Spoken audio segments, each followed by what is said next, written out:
గ్రంథము 38వ అధ్యాయము. యెషయా గ్రంథం 38వ అధ్యాయము.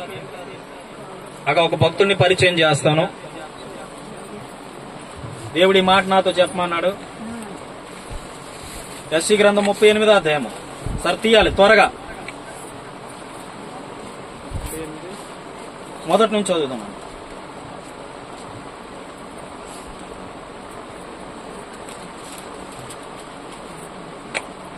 మొదటి నుంచి చదువుదాం. ఆ దినములలో హిజ్కియాకు మరణకరమైన రోగము కలుగగా ప్రవక్తయు ఆమోజు కుమారుడునైన యెషయా అతని యొద్దకు వచ్చెను. నీవు మరణమగుచున్నావు, బ్రతుకవు గనుక నీ ఇల్లు చక్కబెట్టుకో చెప్పగా అతడు తన ముఖమును గోడ తట్టు త్రిప్పుకొని, యెహోవా యథార్థ హృదయుడనై సత్యముతో నీ సన్నిధిని నేను ఎట్లా నడుచుకుంటునో నీ దృష్టికి అనుకూలముగా సమస్తమును నేను ఎట్లా జరిగించుతునో జ్ఞాపకము చేసుకొనమని హిజ్కియా కన్నీళ్లు విడిచి యెహోవాను ప్రార్థింపగా యెహోవా వాక్కు యెషయాకు ప్రత్యక్షమై ఇలాగు సెలవిచ్చెను, నీవు తిరిగి హిజ్కియా యొద్దకు పోయి అతనితో ఇట్లనమని పితరుడైన దావీదునకు దేవుడైన యెహోవా నీకు సెలవిచ్చినది ఏమనగా, నీవు కన్నీళ్లు విడిచట చూచితిని, నీ ప్రార్థన నేను అంగీకరించి విన్నాను. ఇంకా 15 సంవత్సరముల ఆయుష్ను నీకు ఇచ్చేదను. హల్లెలూయా, హల్లెలూయా. వినండి, మనసు పెట్టి వినండి. మైండ్ ఎక్కడో పెట్టి వింటే ఏ మాట నీకు అర్థం కాదు. హృదయం ఎక్కడ పెట్టాలంటే వాక్యం మీద పెట్టండి. హల్లెలూయా. ఇక్కడ ఒక భక్తుని పరిచయం చేశాడు దేవుడు. ఈ భక్తుడు ఎవరు అంటే హిజ్కియా. చెప్పాలి, హిజ్కియా. మా రండి కూర్చోండి. ఇక్కడ హిజ్కియాకి ఏమైందంటే మరణకరమైనటువంటి రోగం వచ్చింది. ఇక నువ్వు బ్రతకు, నువ్వు చచ్చిపోతావు, నీకు మరణకరమైన రోగం వచ్చింది, నువ్వు బ్రతుకు ఇక చచ్చిపోతావు అని చెప్పేటువంటి సమయంలో హిజ్కియాకి మరణకరమైన రోగం వచ్చినప్పుడు యెషయాకి దేవుడు కనబడి అంటాడు, హిజ్కియా ఇంటికి వెళ్ళు, హిజ్కియా నువ్వు బ్రతకు అని చెప్పు. ఏమని చెప్పమన్నాడు? వినాలి, నా వైపు వినాలి. నువ్వు బ్రతకవు, నువ్వు చచ్చిపోతావు అని చెప్పంగానే ఏమైపోతావు అండి? నేను ఏం చెప్పాను? బ్రతికితే బ్రతుకుతాడు, చచ్చిపోతాడు. అవునా? బ్రతికితే బ్రతుకుతాడు, చచ్చిపోతాడు. కానీ ఆయనకి బాప్తీసం ఇవ్వండి. హల్లెలూయా, హల్లెలూయా. బాప్తీసం ఇవ్వండి అంటే ఆయన హృదయపూర్వకంగా ఒప్పుకున్నాడు. నిజమేనా అయ్యా, నాకు బాప్తీసం ఇవ్వండి. ఎమ్మడి ఏమైపోయింది? మరణకరమైనటువంటి ఆ వ్యాధి, మరణకరమైనటువంటి ఆ బాధ, మరణకరమైనటువంటి ఆ సమస్య యేసు నామములో విడిచిపోయింది. ఆమేన్, హల్లెలూయా, హల్లెలూయా. బాప్తీసం ఇస్తే రక్షణ కంచి ఉంటది మనిషి పట్ల. ఏ కంచి ఉంటది? రక్షణ కంచి ఉంటది. చాలా మంది బాప్తీసం తీసుకోవడానికి ఏమంటారో తెలుసా? బాప్తీసం ఎందుకులేండి పాస్టర్ గారు, నా మనసు మార్పు చెందలే, నా హృదయం మార్పు చెందలే. అది కరెక్టే, కానీ నువ్వు దేవుడికి దగ్గర అది నేను మారు మనసు పొందుతాను, నా పాపాలు ప్రభు దగ్గర ఒప్పుకుంటాను, నా పాపాన్ని నేను విడిచిపెడతాను, నా శాపాన్ని నేను విడిచిపెడతాను, నేను ప్రభు దగ్గరికి వస్తాను, నన్ను దర్శించండి ప్రభా అని నువ్వు మోకరించి కన్నీరు కాచగలిగితే దేవుడు నిన్ను బ్రతికించే సమర్థుడు. హల్లెలూయా, హల్లెలూయా. గమనించండి, ఇప్పుడు మనం మామూలు చెప్పుకుందాం. దేవుణ్ణి నమ్ముకొని ప్రభా నేను పాపిని, నన్ను క్షమించు, ఇక నుంచి నా పాపాన్ని విడిచిపెడతాను, నా శాపాన్ని విడిచిపెడతాను, నేను కలిగి ఉన్న తప్పులు విడిచిపెడతాను, నేను కలిగి ఉన్నటువంటి ప్రతి ఒక్క చండాలపు అలవాటును విడిచిపెడతానని చెప్పి ప్రభు దగ్గర మొర్ర పెడితే విడిపిస్తాడు. గాని నువ్వు దేవుణ్ణి నమ్ముకోలా, నువ్వు దేవుడి దగ్గర రాలా, దేవుడు అంటే చాలా దూరంగా ఉండేవాడివి, మరి నిన్నెందుకు బ్రతికించాడు ప్రభు? చెప్పాలి, ఎందుకు బ్రతికించాడు? గమనించి గుర్తించి ఎందుకు బ్రతికించాడు తెలుసా? ఆయన మంచివారి మీదను చెడ్డవారి మీదను ఎండకాయిస్తాడు, మంచివారి మీదను చెడ్డవారి మీదను వాని కురిపిస్తాడు, మంచివారి మీదను చెడ్డవారి మీదను ఒకేలాగా ప్రేమ చూపుతాడు. హల్లెలూయా, హల్లెలూయా.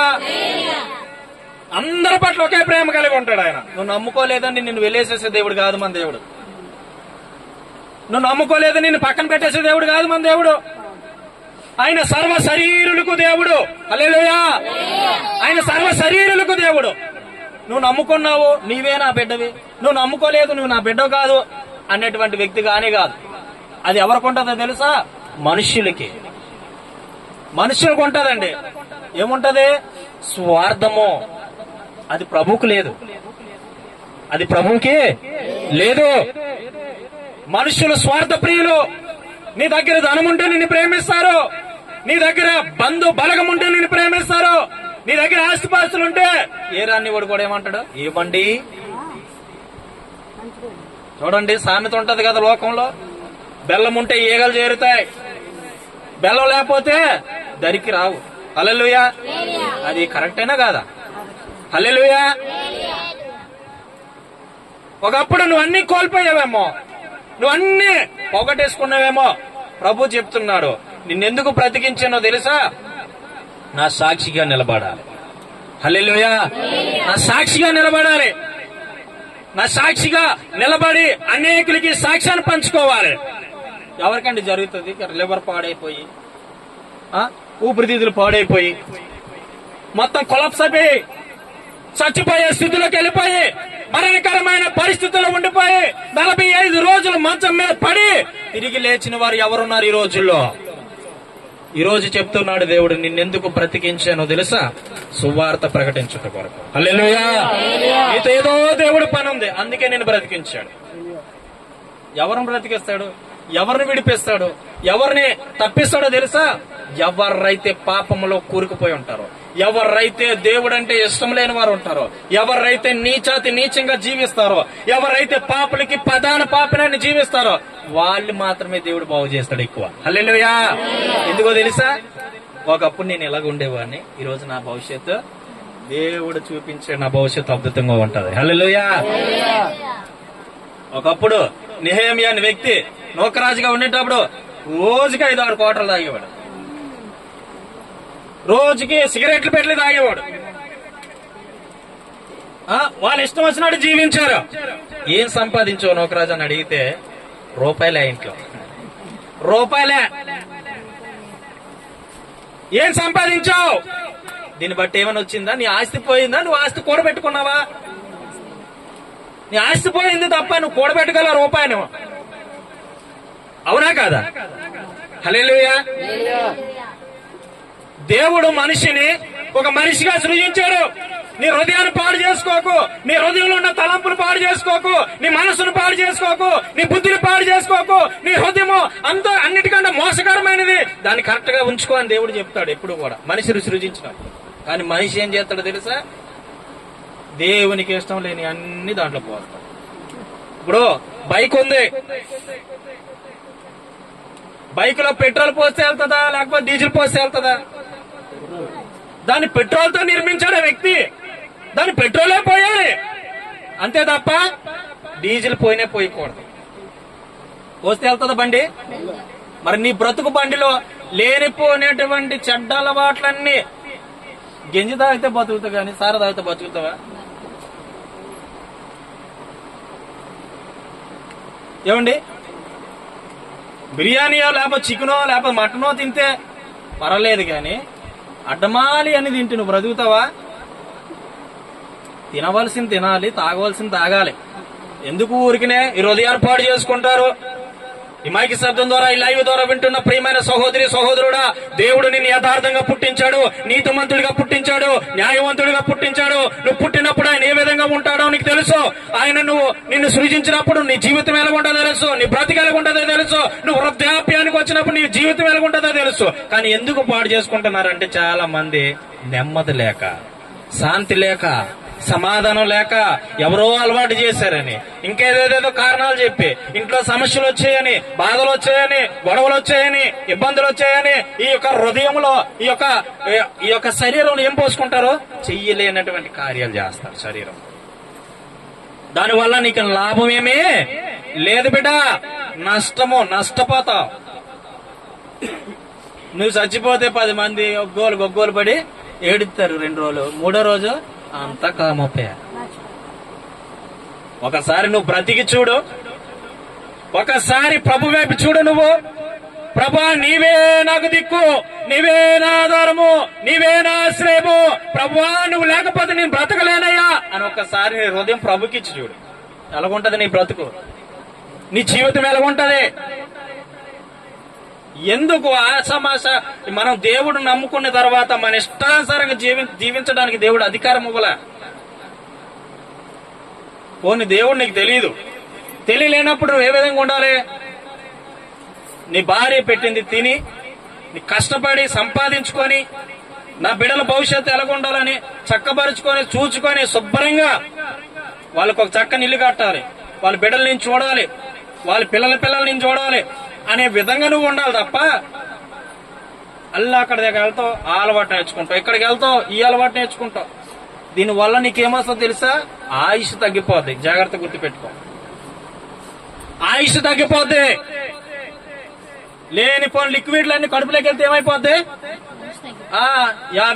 100 సంవత్సరాలు బ్రతకాల్సిన నీవు ఎప్పుడు బతుకుతావు తెలుసా?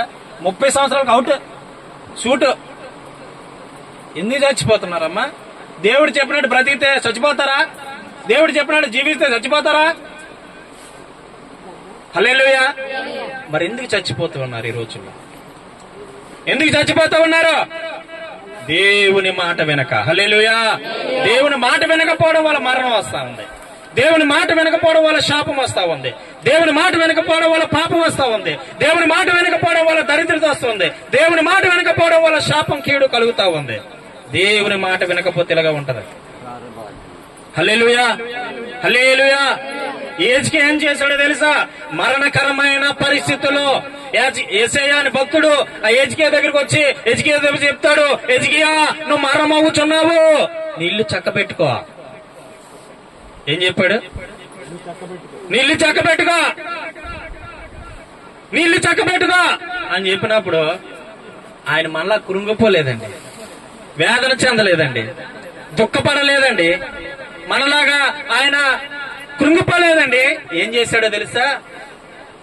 ఎన్పడే లేచి గోడ తట్టు తిరిగి ప్రార్థన చేస్తూ ఉన్నాడు. దేవా నేను ఎంత యథార్థంగా ప్రవర్తించాను, ఎంత న్యాయంగా నీ యొక్క ధర్మ కార్యాలను నిర్వర్తించాను, ఎంత యథార్థంగా పరిశుద్ధంగా నీ కొరకు జీవించాను, నా వైపు నీవు చూడలేదా? చూసావు కదా ప్రభా, నాకు తీర్పు తీర్చని కన్నీటి ప్రార్థన చేస్తూ ఉన్నాడు. చాలా మంది సమస్యలు వచ్చినప్పుడు, బాధలు వచ్చినప్పుడు, కష్టాలు వచ్చినప్పుడు ఏడుస్తూ దుఃఖపడుతూ ప్రభా నాకు సమస్య వచ్చింది, ప్రభా నాకు బాధ వచ్చింది, ప్రభా నాకు కష్టం వచ్చింది, ప్రభా నాకు ఇబ్బంది వచ్చింది, ప్రభా నాకు యొక్క ఫలానా కారణము చేత నాకు కృంగిపోతూ ఉన్నాను అని కృంగిపోతారు. గమనించండి, గుర్తుపెట్టుకోండి, కృంగుదల ఇంకా నిన్ను లోతులోకి తీసుకెళ్లి ముంచేస్తుంది. జాగ్రత్త. అదే సమయంలో ప్రభు వైపు చూస్తూ యేసయ్యా నీవు తప్ప నాకు వేరే ఆధారం లేదు, నీవు తప్ప వేరే దిక్కు నాకు లేదు, నీవు తప్ప వేరే ఆధారం నాకు లేదయ్యా, నీవే నన్ను విడిపించగలిగిన సమర్థుడివి, ఎందుకంటే నీవు నన్ను సృష్టించో, నీవు నన్ను విడిపించో, నీవు నన్ను రక్షించో, నీవు నన్ను పోషిస్తూ ఉన్నావు, కాబట్టి యేసయ్యా నీవు తప్ప వేరే ఆధారం నాకు లేదని ఏడు. ఆ క్షణంలో కన్నీరు కార్చు, భారంతో ప్రార్థన చేయి. నువ్వు ఉన్ని స్థానంలోనే దేవుడిని నిలబెడతాడు. హల్లెలూయా. ఉన్ని స్థానంలో నిలబెడతాడండి, ఉన్ని స్థానంలో నిలబెడతాడు దేవుడు. మనం నమ్ముకున్న దేవుడు ఆషామాష దేవుడు కానే కాదు. మనం నమ్ముకున్న దేవుడు ఆషామాష దేవుడు కాదు. ఎవరో ఏదో అనుకోవచ్చు, ఎవరో ఏ విధంగా జీవించవచ్చు, కానీ ప్రేమించిన నిన్ను, దేవుణ్ణి కావాలనుకున్న నిన్ను ఎవరైనా ఒకవేళ ఇగో దేవుడి దగ్గరికి వెళ్తే న్యాయం జరగదనుకుంటున్నారేమో, ఒకవేళ ఆ దేవుడి దగ్గరికి వెళ్తే ఎంత మనం కోల్పోయామో అంత ఇస్తానని చెప్పినప్పటికీ వెళ్ళలేదేమో. దేవుడు చెప్తూ ఉన్నాడు, రా ప్రభు చెంతకు రా, ప్రభు నిన్ను బలపరచబోతూ ఉన్నాడు, ప్రభు నిన్ను స్థిరపరచబోతూ ఉన్నాడు, ప్రభు నీకు తోడే ఉండబోతా ఉన్నాడు. ఆదరణ లేని వారికి ఆదరణ ఇచ్చే దేవుడు, నెమ్మది లేని వారికి నెమ్మదినిచ్చే దేవుడు, శాంతి లేని వారికి శాంతినిచ్చే దేవుడు, సమాధానం లేని వారికి సమాధానం ఇచ్చే దేవుడు, ఆరోగ్యం లేని వారికి ఆరోగ్యాన్ని ఇచ్చే దేవుడు నేను పరిచయం చేస్తున్న యేసుక్రీస్తు ప్రభు. హల్లెలూయా. ఎన్నాళ్ళు అలాగుండిపోతారు చెప్పండి?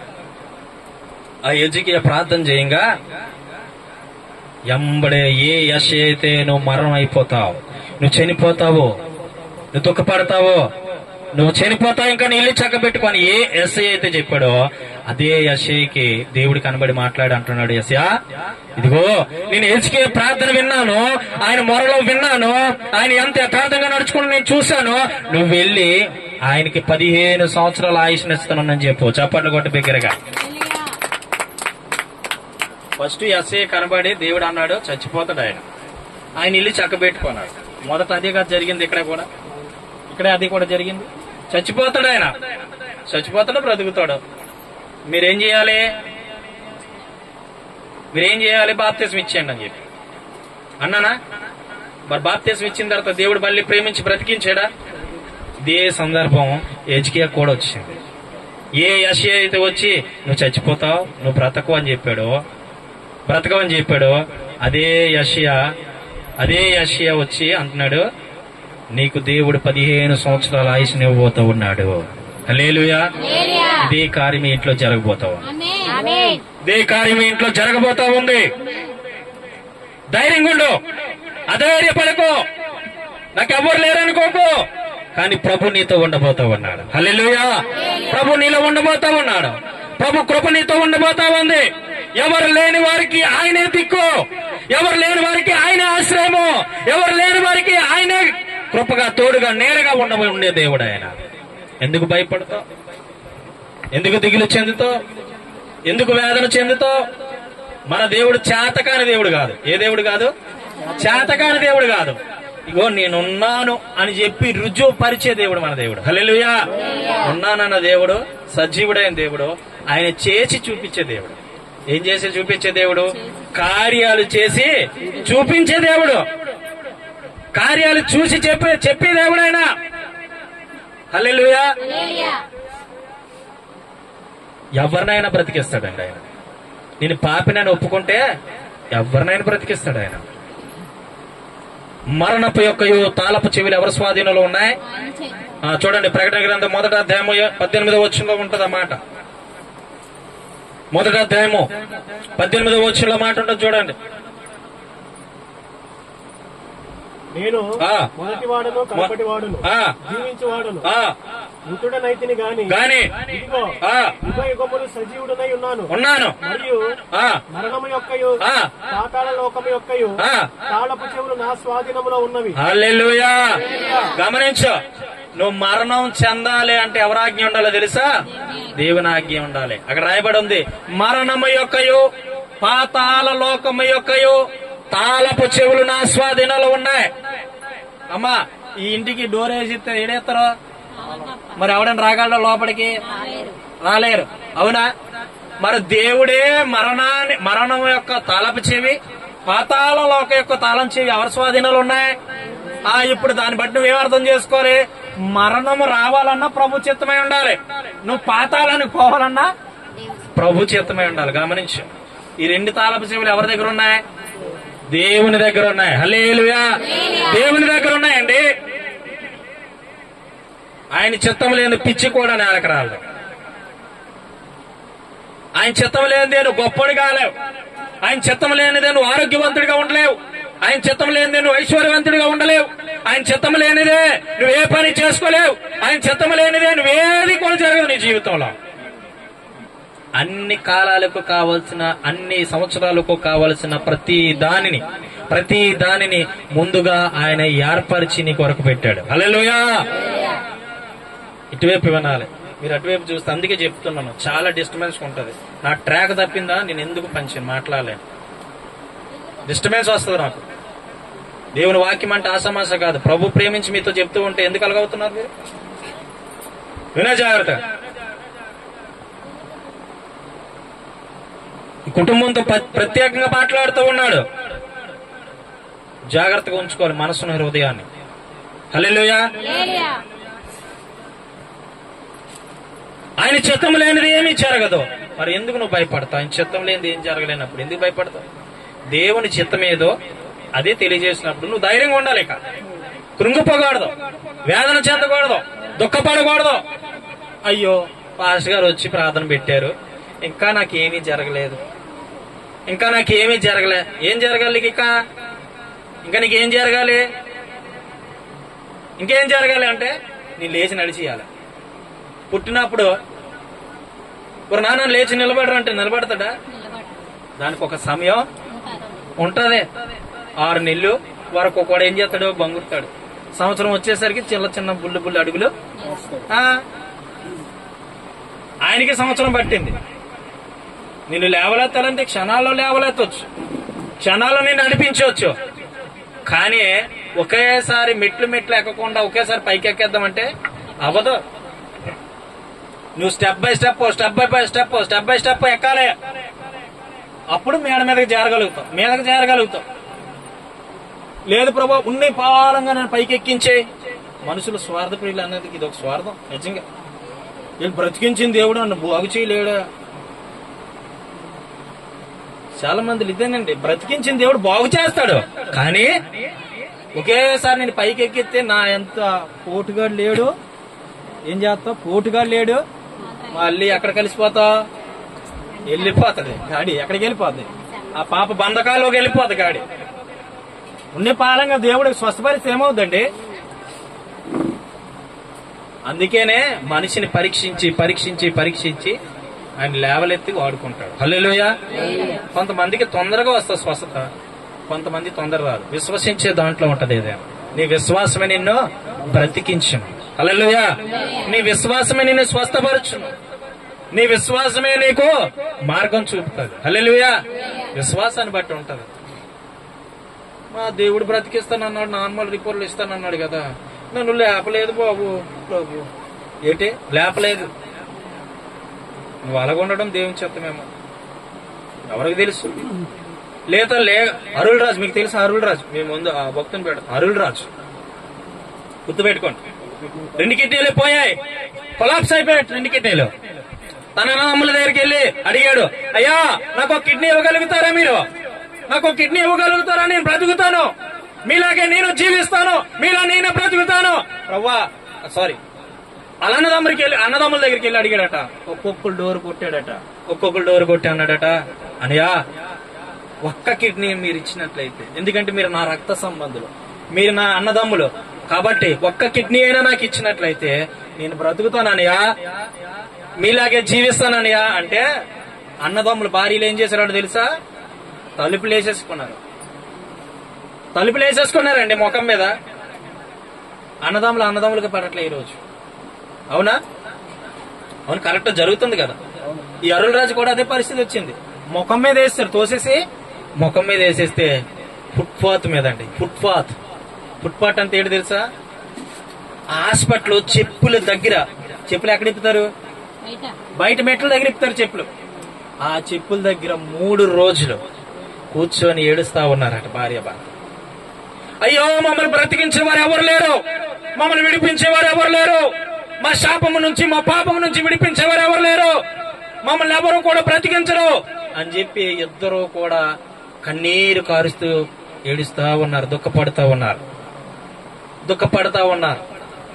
దుఃఖపడుతూ ఉంటే అదే సమయంలో ఒక నర్సు వచ్చి చెప్తోంది, అయ్యా ఎందుకు ఏడుస్తూ ఉన్నారు, ఎందుకు బాధపడుతూ ఉన్నారంటే, అమ్మా 2 కిడ్నీలు కొలాప్స్ అయిపోయాయి, 2 కిడ్నీలు పాడైపోయాయి, నన్ను ఎవరు బ్రతికించలేరు.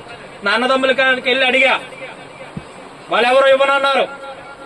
అంటే వీళ్ళొక డాక్టర్లు వచ్చి అన్నారట, అరుల్ రాజు ఇంక నువ్వు చచ్చిపోతావు, రేపు ఉదయం 4 గంటలకల్లా నువ్వు ఆపరేషన్ గా అవ్వకపోతే మేమైపోతావు, చచ్చిపోతావు అని చెప్పారట. చెప్పిన వెంబడే ఇంకా ఆయన ఏం చేయగలడు? చేయాల్సిందంతా మానవుడు చేయవలసిందంతా ఏంటంటారు? ప్రయత్నాలు అంటారు కదా.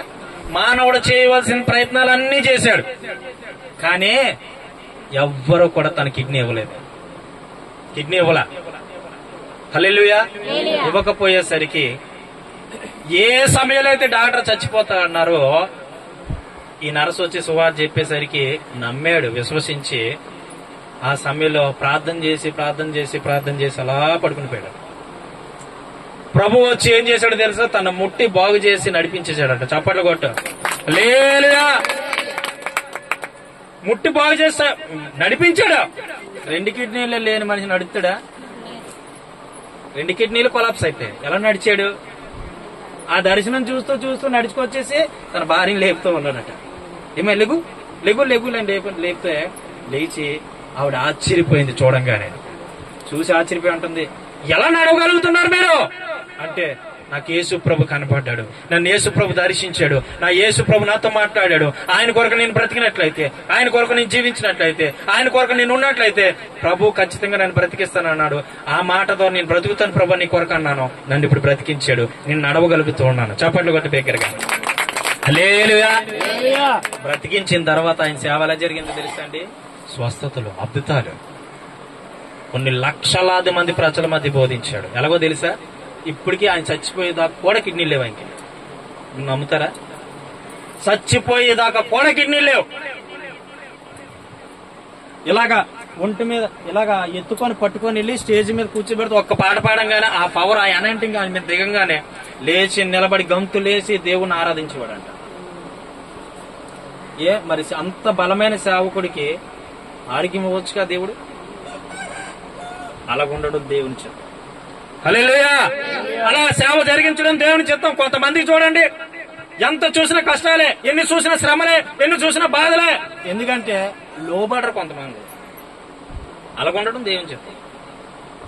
హల్లెలూయా. అనుకుంటాం ఇది దేవుని చిత్తం కాదు. నిన్ను ఏ స్థాయిలో ఉంచాలో ఆయనకి తెలుసు. నిన్ను ఆ స్థాయిలోంచి తప్పించి ఒక ఉన్నతమైన స్థాయిని అవ్వడం కూడా దేవుని చిత్తం. హల్లెలూయా. ఉన్న మనిషిని ఎప్పుడు అలాగే ఉంచాడండి. నువ్వు తెలుసుకున్నంత వరకు కూడా నీ బుద్ధి మారేంత వరకు, నీ స్వభావం మారేంత వరకు, నీ గుణం మారేంత వరకు నువ్వు అలాగే ఉంటావు. ఎప్పుడైతే నా బుద్ధి పక్కన పెట్టి యేసయ్యా నీ బుద్ధి నాకు కావాలయ్యా, నీ జ్ఞానం నాకు కావాలయ్యా, నీ ఆలోచన నాకు కావాలయ్యా అను, అప్పుడు యేసయ్య నీలోకి వచ్చి నీ బుద్ధిని మారుస్తాడు, నీ గుణాన్ని మార్చి నిన్ను ఒక స్టెప్ నుంచి ఎక్కిస్తానే ఉంటాడు పైకి. నిన్ను హెచ్చించేటప్పుడు ఎవ్వడు నిన్ను ఆపలేడు. హల్లెలూయా. ఇదేనండి దేవుడు అంటే. ఏటనుకుంటున్నావు? ఆషామాషా దేవుడు కాదు మన దేవుడు. సజీవులకే కాదు, మృతులను సజీవులుగా లేపే దేవుడు. చనిపోయిన లాజరు 4 దినాలు పాతి పెట్టేశారు. ఎక్కడ భూమిలో పాతి పెట్టేశారా? చనిపోయాడు లాజరు. యేసయ్య రాంగా సమాధి దగ్గరికి వచ్చి లాజరు తిరిగి రమ్ము అనగానే ఏమైపోయాడు? సమాధిలోంచి బయటకు వచ్చేసాడు. హల్లెలూయా. లేపగలిగిన దేవుడు లేపుతాడండి. ఏ కార్యమని చేయగలడు నువ్వు విశ్వసించినట్లయితే. ఏ కార్యమని చేయగలడు. చాలా మంది అనుకుంటారా ఆయనకి బాగాలేదు కదా, చాలా మంది అనుకుంటారు ఇంకా ఇంతే అయిపోతాడు అనుకుని ఉండుంటారు. నాకు తెలుసు అయిపోతాడా, జీవితం అయిపోయింది. ఎక్కడైతే జీరో అయిపోతాడో అక్కడ హీరోని చేసేస్తున్నా దేవుడు. హల్లెలూయా. హల్లెలూయా. ఎక్కడైతే జీరో అయిపోతావో అక్కడే హీరోని చేసేస్తాను నేను దేవుడు. ఎక్కడైతే నిందించబడ్డావో అక్కడే ఆశీర్వాదం నీ మీదకి వస్తుంది. ఎక్కడైతే అవమానపాలు పరచబడ్డావో అక్కడే నిన్ను ఆశీర్వదిస్తాడు దేవుడు. ఏమనుకుంటాను నువ్వు యేసయ్య కొరకు? హిజ్కియా కనికరించి 15 సంవత్సరాల ఆయుష్నిచ్చిన దేవుడు నిన్ను సమస్యల్లోంచి, కష్టాల్లోంచి, బాధల్లోంచి, ఇబ్బందుల్లోంచి తప్పించలేడా? నిన్ను గొప్పగా చేయలేడా? చేయగలడు నువ్వు లోబడితే. హిజ్కియా ఏం చేశాడు? నువ్వు చచ్చిపోతే హిజ్కియా అనగానే యేసు ప్రభువా నేను చచ్చిపోతున్నా అనలా. ఏమన్నాడు తెలుసా? గోడ తట్టు వెళ్ళి కన్నీరు కాచి నేనే విధంగా నీ ఎదుట ప్రవర్తించను నువ్వు చూడలేదేటి ప్రభా, నేను ఏ విధంగా జీవించాను నీ ఎదుట మీరు చూడలేదా ప్రభా అని అడిగినప్పుడు ఆ మాటలకు దేవుడు కనికరించి 15 సంవత్సరాలు ఆయుష్ ఇచ్చిన దేవుడు నీకు ఆయుష్ ఇవ్వలేడా? ఆరోగ్యం ఇవ్వలేడా? సమస్యల నుంచి తప్పించలేడా? బాధల నుంచి తప్పించలేడా? కష్టాల నుంచి తప్పించలేడా? తప్పించగలడు. మీరు గమనించండి, ఈ కుటుంబం రానే దినాలు గొప్ప అభివృద్ధిలో రాబోతా ఉంది. ఈ ప్రవచనం నెరవేరబోతా ఉంది. నేను దేవుని శక్తి కలిగి మాట్లాడుతా ఉన్నా, దేవుని మహిమ కలిగి మాట్లాడుతా ఉన్నా. ఇంతవరకు రూపాయి ఇంట్లో లేదేమో, లేదా నీ అకౌంట్ లో రూపాయి లేదేమో, లేదంటే నీ కుటుంబంలో తినడానికి కూడా సమృద్ధి లేదేమో. దేవుడి కొరకు నీ కుటుంబం నీవు బ్రతికితే సమృద్ధిని చూడబోతా ఉన్నా. హల్లెలూయా. దేవుడు ఆ మాట చెప్తూ ఉన్నాడు. ఎందుకు భయపడతాయి? మరణము రాదో యేసయ్య దగ్గర ఉంది తాళపు చెవి. ఎవరి దగ్గర ఉంది? యేసయ్య దగ్గర ఉంది. మరణం యొక్క తాళపు చెవి యేసయ్య స్వాధీనంలో ఉంది. ఆయన తాళం తీస్తే వస్తుంది మరణం నీ మీదకి. ఆయన తాళం తీస్తే వస్తుందండి మరణం. బ్రతుకుతాడు. ఇది యేసయ్య చెప్పిన మాట. హల్లెలూయా. బ్రతుకుతాడు అంతే. దేనికి అధైర్యపడకు, దేనికి కృంగిపోకు, దేనికి నువ్వు వేదన చెందొద్దు, బాధపడొద్దు. బిడ్డా, దేవుడికి సాక్షిగా నిలబడు. నీవు సాక్షిగా నిలబడు. ఇంకొక ఆవిడని పరిచయం చేసి ముగించేస్తాను. బైబిల్లో మరియా అనే యొక్క స్త్రీ ఉంది. తన పాపాన్ని ఒప్పుకొని ప్రభు దగ్గరికి వచ్చి ఒక దురాత్మ పీడింపబడినప్పుడు ఆ దురాత్మ నుంచి ప్రభు వెలగొట్టిన వెంబడే ఏం చేసింది తెలుసా? దేవుడు ఆరోగ్యం ఇవ్వగానే మళ్ళీ ఏం చేసింది? యథావిధిగా లోకంలోకి వెళ్ళిపోయాడు. ఈ బ్యాచ్ కూడా ఉందండి, గమనించు. దేవుడు ఏదో కనికరించి ప్రేమించి ఆయుష్నిచ్చి ఆరోగ్యాన్ని ఇస్తే తిన్నగా వెళ్ళి లోకంలో కలిసిపోయింది. ఈ దయ్యం ఊరుకుంటుందా? ఈ దయ్యం ఊరుకుంటుందా? దాని కొల్లుమంట వచ్చి వాళ్ళ ఫ్రెండ్స్ ని తీసుకొచ్చింది, ఒక 7గురిని. మొత్తం ఎంతమంది అయ్యారు? లోపల దూరేశారు. ఇక నెమ్మది ఉంటుందా? శాంతి ఉంటుందా? సమాధానం ఉంటుందా? ఐక్యత ఉంటుందా? ప్రేమ ఉంటుందా? చాలా మంది ఇక్కడే నిండి పడిపోతున్నారు. ఒక్కసారి దేవుడు బాగు చేస్తాడు, ముడతాడు, స్వస్థత ఇస్తాడు. కానీ మళ్ళీ ఏం చేస్తారు? యథావిధిగా లోపల కలిసిపోతారు. ఇంకప్పుడు మరణమే శరణం తప్ప ఇంక రెండో విధిలో లేదు. ఇంకా దేవుడు కూడా విడిపించడండి. ఎందుకో చెప్పమంటారా? దేవుడు విడిచిపెడతాడు. రే నాయనా, నువ్వు మరణకరమైన పరిస్థితుల్లో నువ్వు వచ్చావు, నువ్వు వేదకరమైన పరిస్థితుల్లోంచి వచ్చావు, నువ్వు బాధాకరమైన పరిస్థితుల్లోంచి వచ్చావు. అందరూ ఏడుస్తుంటే, కన్నీరు కారుస్తుంటే ప్రభువా బ్రతికించవా అని ఆ రోజు ఏడుతున్నప్పుడు నిన్ను కన్నీరు కాచి చూసి నిన్ను బ్రతికించానే, ఈ రోజు మళ్ళీ ఎందుకు లోకం వైపు వెళ్ళావు అని అడుగుతాడు. హల్లెలూయా. ఆ స్థితి రాకముందే ప్రభు కొరకు బ్రతుకు, ప్రభు కొరకు జీవించు, ప్రభు కొరకు నమ్మకంగా నాడు. నిన్ను నీ కుటుంబాన్ని ప్రభు గొప్పగా దీవిస్తాడు. మనం ప్రభు దీవించబడాలంటే దీవెనలు ఎలాగొస్తాయండి? మన హృదయాన్ని సరి చేసుకోవాలి, మన బ్రతుకును సరి చేసుకోవాలి, మన జీవితాన్ని సరి చేసుకోవాలి, మన బ్రతుకులో నెమ్మది ఉండాలి, సుఖం ఉండాలి. అంటే మనలో ఉన్నయో అవి ప్రభుకి ఇష్టం లేని అన్ని తీసేసుకోవాలి. ప్రభుకి ఇష్టం లేని అన్ని తీసేసుకోవాలి. తప్పుడు విషయాలు ఆయనకి ఇష్టం ఉండదు. చుట్టా సిగరెట్, బీడి, కైని, గుట్టక, తంబాకు ఇవేమీ ఇష్టం ఉండదు. తాగుడు ఇష్టం ఉండదు. ఇవేమి ఇష్టం ఉండదు. నీ హృదయాన్ని పాడు చేసుకోకు, నీ మనసును పాడు చేసుకోకు. దేవునికి ఇష్టం లేని నీలో ఏమి ఉండడానికి వీల్లేదు. అప్పుడు దేవుడు నిన్ను ప్రేమించి హెచ్చించి ఆయన అనే వాగ్దానం నెరవేర్చి చూపించే దేవుడు. హల్లెలూయా. అప్పుడు నేను దేవుడు దీవిస్తాడు. అంతవరకు కూడా నీ బ్రతుకు మార్చుకోకపోతే, నీ జీవితం మార్చుకోకపోతే ఆయన కూడా ఏమి ప్రవచనం వచ్చిందంటే దేవుడు నా కొరకు బ్రతికేస్తాడని చెప్పాడు, నన్ను దీవించేస్తాడని చెప్పాడు, దాన్ని పట్టుకొని పర్లేదు అన్ని మాట జరుగుతుంది. కానీ నువ్వు నమ్మాలి కదా. అందుకే ప్రభు చెప్పాడు, నమ్ముట నీ వలన అయితే నమ్మువానికి సమస్తము సాధ్యమే. హల్లెలూయా. నమ్ముట నీ వలన ప్రభు నన్ను విడిపిస్తాడు, ప్రభు నన్ను క్షమించి నాకు ఆరోగ్యం ఇచ్చాడు. నమ్మాలి, విశ్వసించాలి. అప్పుడు నువ్వు విడిపించబడతావు, అప్పుడు నువ్వు రక్షించబడతావు. ఆ ప్రవచనం వచ్చేసింది కదా. ఆ పాస్టర్ గారు వచ్చి చెప్పేశారు. ఏం చెప్పారు? బ్రతుకుతా అని చెప్పాడు. పాస్టర్ గారు చెప్పేశారు కాబట్టి నువ్వేమైపోతావు? ఇంకా నా ఇష్టం వచ్చినట్టు ఉండొచ్చు, నాకు ఆరోగ్యం వచ్చేసిందో కాదు. నువ్వు విడిచిపెట్టవలసిన విడిచిపెట్టి ప్రభు దగ్గరికి రా. ప్రభు దగ్గరికి వస్తే ప్రభు ఇంకా నేను గొప్ప స్థాయిలో ఉంచుతాడు. హల్లెలూయా. ప్రభుకి ఇష్టం లేనిది ఏదో తీసేసుకోండి. ప్రియమైనటువంటి దేవుని బిడ్డలారా, వారైనా కాదు ఇక్కడ కూర్చున్న వారు పై దయించి చెప్తూ ఉన్నాను. మీ జీవితంలో ప్రభు కార్యాలు చేయాలనుకుంటే యేసయ్య గొప్ప దేవుడు అని చెప్పడం కాదు, ఆ గొప్ప దేవుడు నీ హృదయాలు ఎందుకు స్వీకరించలేకపోతున్నావు? నీ మనసులో ఎందుకు స్వీకరించలేకపోతున్నావు? నీకు ఎప్పుడు చూసిన కష్టాలు ఎందుకు వస్తున్నాయి? ఎప్పుడు చూసిన బాధలు ఎందుకు వస్తున్నాయి? ఎప్పుడు చూసిన గొడవలు ఎందుకు వస్తున్నాయి? ఎప్పుడు చూసిన అల్లర్లు ఎందుకు వస్తున్నాయి? ఎప్పుడు చూసిన మనసుకు శాంతి లేక, సమాధానం లేక, నెమ్మది లేక, సుఖము లేక జీవిస్తూ ఇగో నేను చచ్చిపోతే తప్ప నా జీవితంలో ఎప్పుడు మనశ్శాంతి రాదు అనుకుంటున్నావేమో, ఈ స్థలంలో కూర్చున్నావేమో. ప్రభు చెప్తున్నాడు నీతో, విడిచిపెట్టవలసింది ప్రభు కొరకు విడిచిపెట్టు, నా పని నేను చూసుకుంటా. హల్లెలూయా. ఆ తర్వాత నేను చూసుకుంటా.